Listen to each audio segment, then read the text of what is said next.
Hi, OJ. They say every good woman's reward is a good man.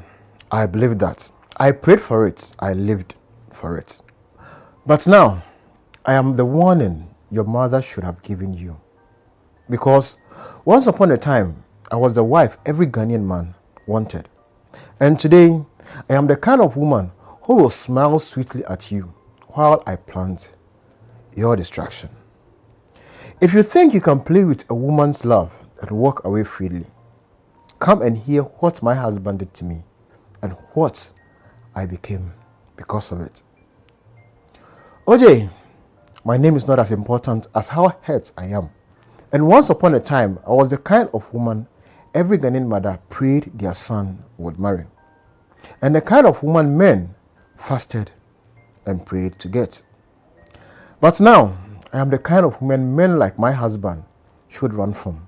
Because if Ghana's law won't give me justice, I will serve it myself. This is my truth, OJ. Some will call me wicked, some will call me cursed.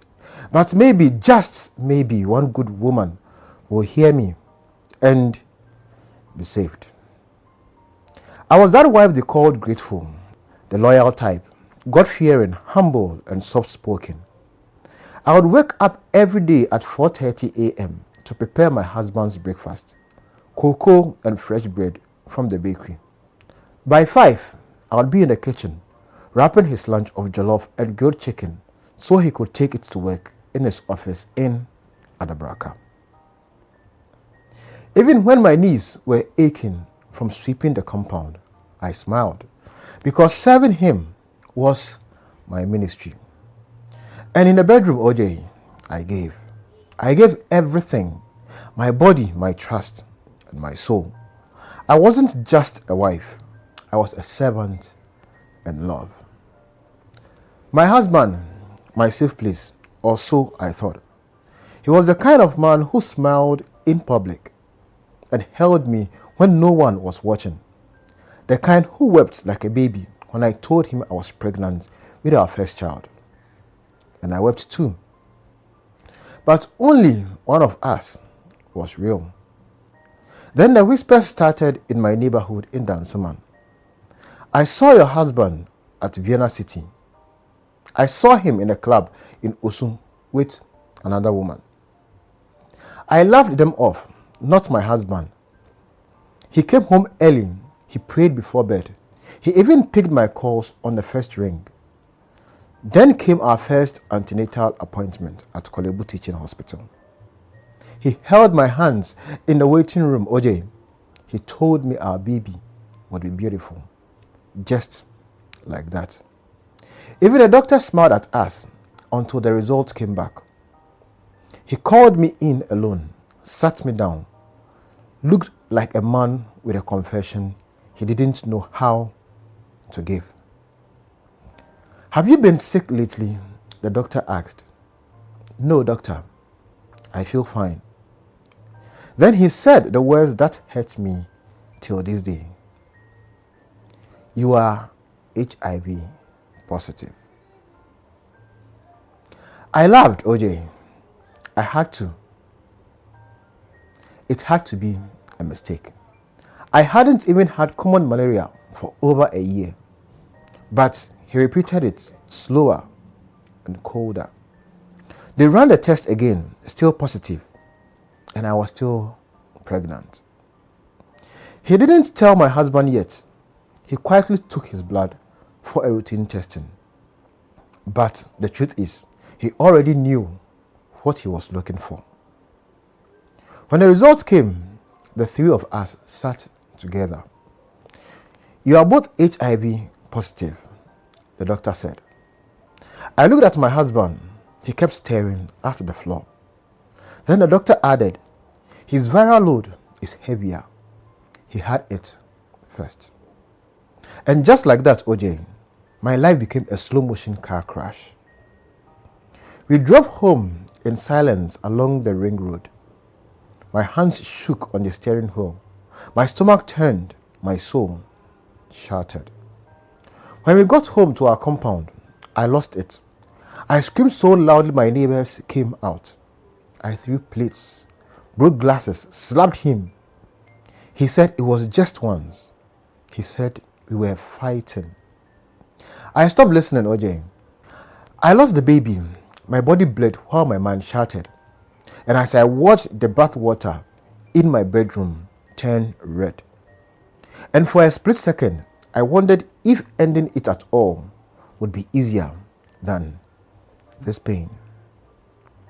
But something else was born in me that day, OJ. Something darker. I told my husband I forgave him. I told him we'll get through it together. I kissed him on the forehead, made him light soup, held his hand again. I reassured him, but while he was snoring beside me, I was plotting. I didn't want justice. I wanted balance. First, his disgusting friend, the one who always had gum in his mouth and flirted with every woman in church. I wore a backless kaba and slit to his place, poured sobolo on his chest by accident, told him to clean it. Then I slept with him. Next, his younger brother, the virgin Christian boy in Legon. I cried in his arm during family prayers, told him my husband was cheating again, so I needed to feel something real. He touched me, and I broke his virginity too. From there, I became intentional. Bloomberg, Twist, Lounge 233, hotels in East Legon and airport residential. Married men with gold wedding bands still on their fingers. Politicians, businessmen with big egos, men who thought they were untouchable. Even pastors. I dressed like heaven and give them hell. They never suspected a thing. I didn't cough. I didn't look sick. In fact, I glowed. I was winning on the outside, but inside, I was the apocalypse in beauty. OJ, I am not here to be a role model. No, I am not here to be forgiven. I am here to be honest. Men like my husband create women like me. So next time you meet a woman who's too perfect, too calm, too quiet, too giving, be careful. She might be like me. She might have nothing left to lose, or everything inside her screaming to destroy you.